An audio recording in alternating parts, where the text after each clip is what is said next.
Welcome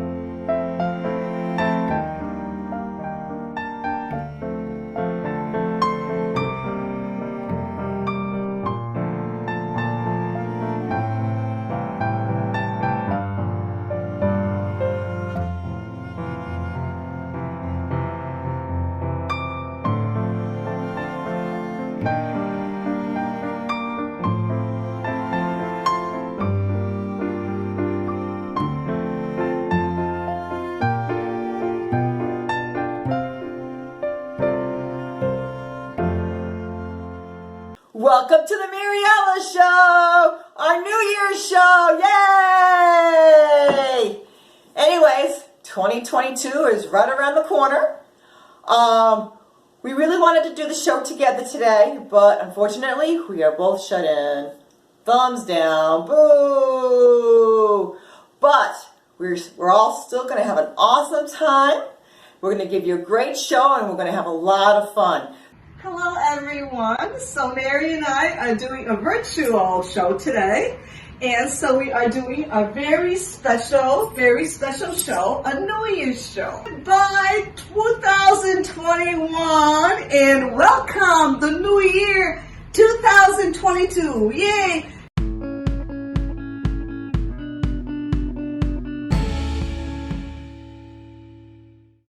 Hello, welcome to our show. It's funny, we started this show about a year ago, and here we are. Happy New Year's to everybody. Ella and I, we are both shut in. We are recuperating, but we are on the mends, and we're going to be together very soon. So 2022 is going to be a good year. I'm going to have a nice, healthy year.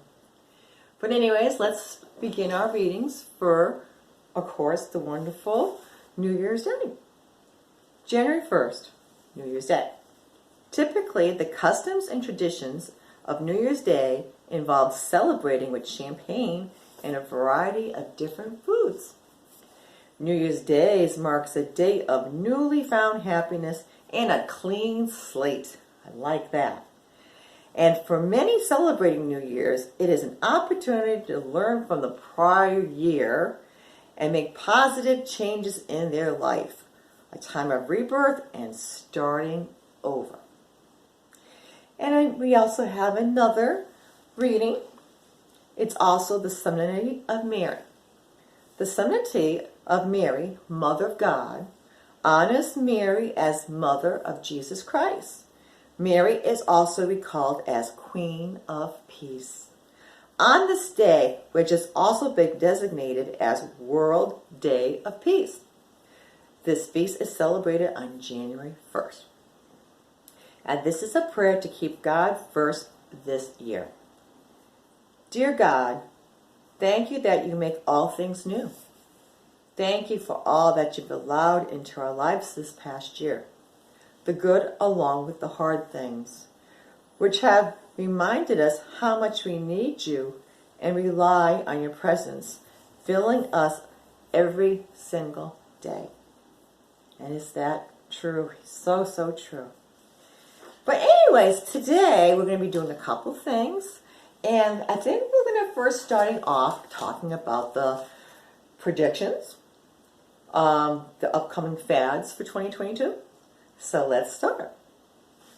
The fashion. When I was looking online, I noticed crochet mini dresses. And they look like patchwork quilts. And to me, the fact that they look more like a quilt instead of a dress, thumbs down. I'm not much for this look. Nope, nope, nope. The next one, the crop tops, which shows your whole stomach and belly. Well, if you're 20 years old, I would say thumbs up. But someone in their 50s, thumbs down. You know, the laws of gravity takes over, okay? So, yeah, thumbs down. And, of course, now we have the new trend of wide, free, flowing trousers. You know, a long time ago in the 70s, we used to wear these pants called bell bottoms.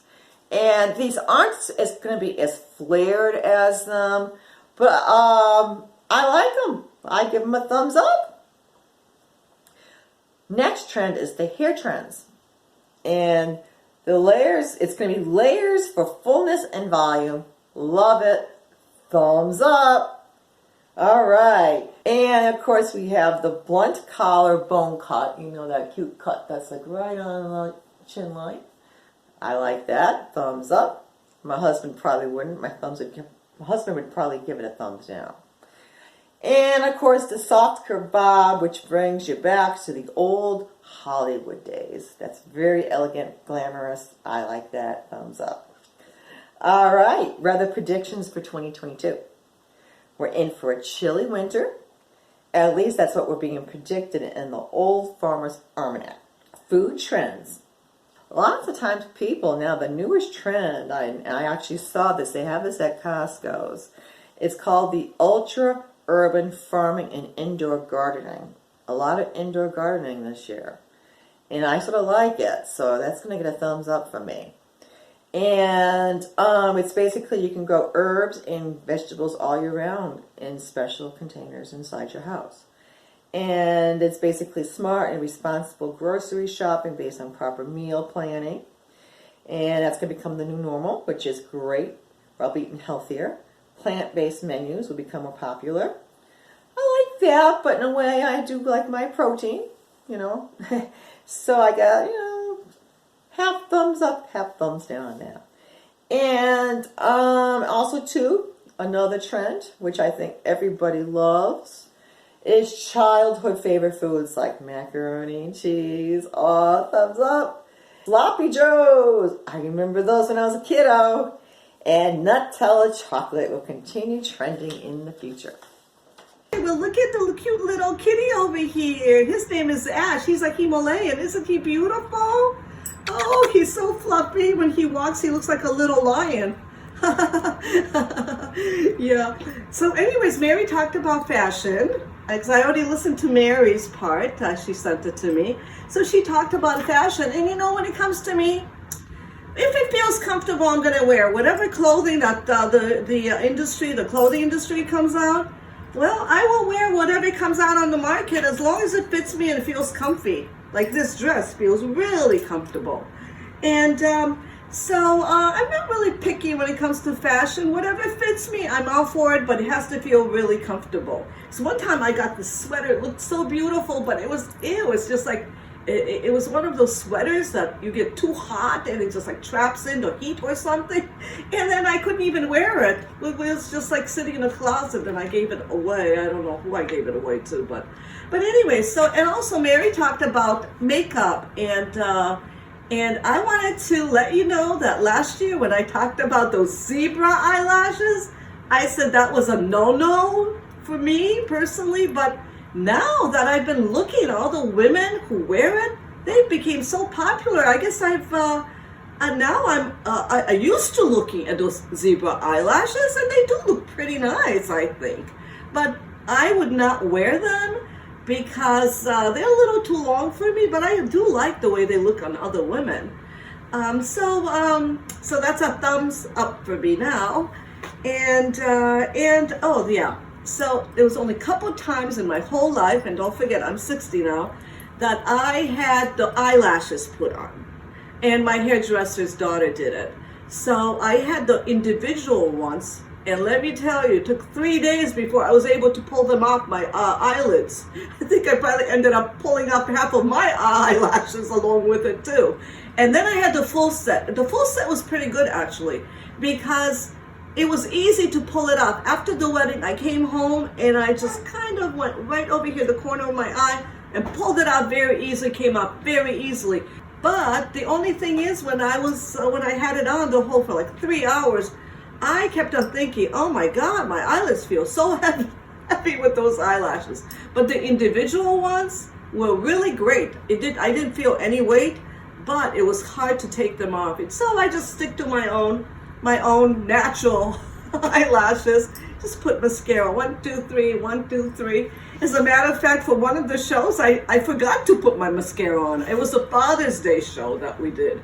My brother called and I was in a hurry getting ready, so I wanted to be on time at Merri's house. And then I realized in the car when I looked just to make sure that I didn't smear anything, And I said, oh my gosh, I forgot to put my mascara on. I was not going to use Merri's. So, because, it's a private thing. I mean, I would not want to be putting my whatever bacteria I have on my eyelashes. And so that's the reason why I decided just to do the show without any mascara on. So anyway, so I hope that everybody has a healthy and happy New Year. And I just want to make sure that Merri and I can do our Valentine's Day show together. Because let me tell you, I'm so used to, after 1 year doing this show with Merri, it feels awkward doing it without Merri here. And she's like a sister to me. Well, I have a sister, but I love my sister. But Merri, I've known her since, sixth grade? And so, no, 7th grade, yeah. And so now we get along so beautifully, and she does such a terrific job organizing everything. Her organizational skills are really up to par, unlike mine. I'm still working on mine.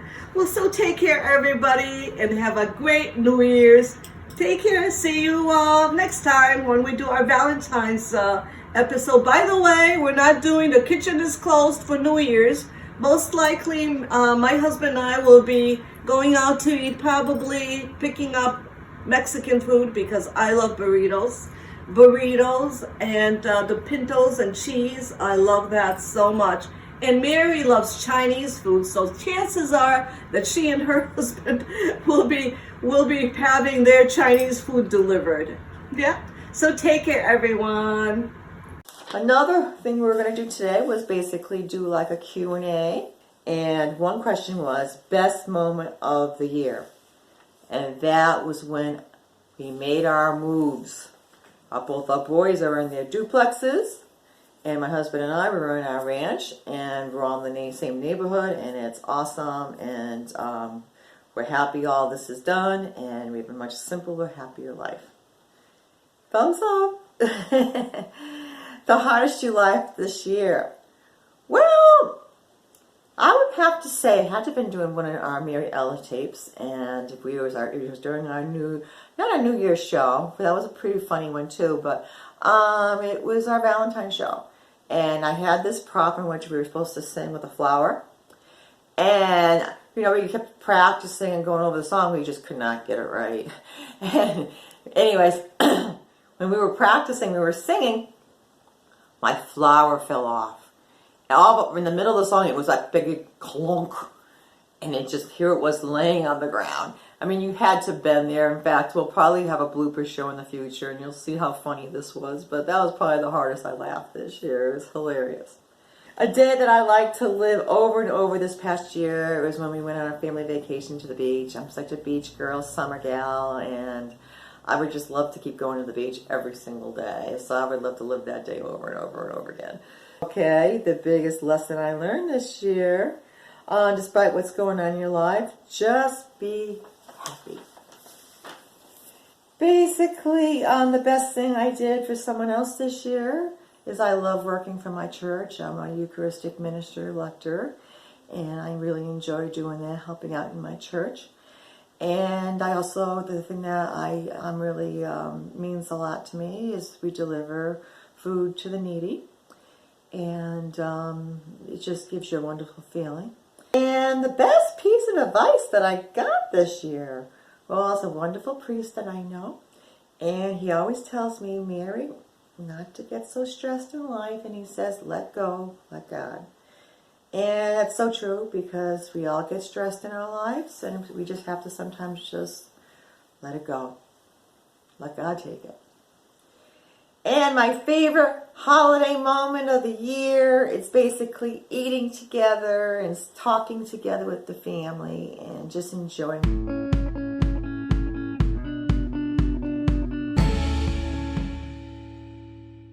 Quote is from Jonathan Huey. Celebrate endings, for they precede new beginnings. And that's what we all need now. New beginnings. Good beginnings. So happy New Year's, everybody. Oh, also, too, my resolution to get healthy, maybe lose a few pounds, and just enjoy my life. And Happy New Year. God bless. And have a wonderful New Year's Eve. Take care, everybody. Cheers.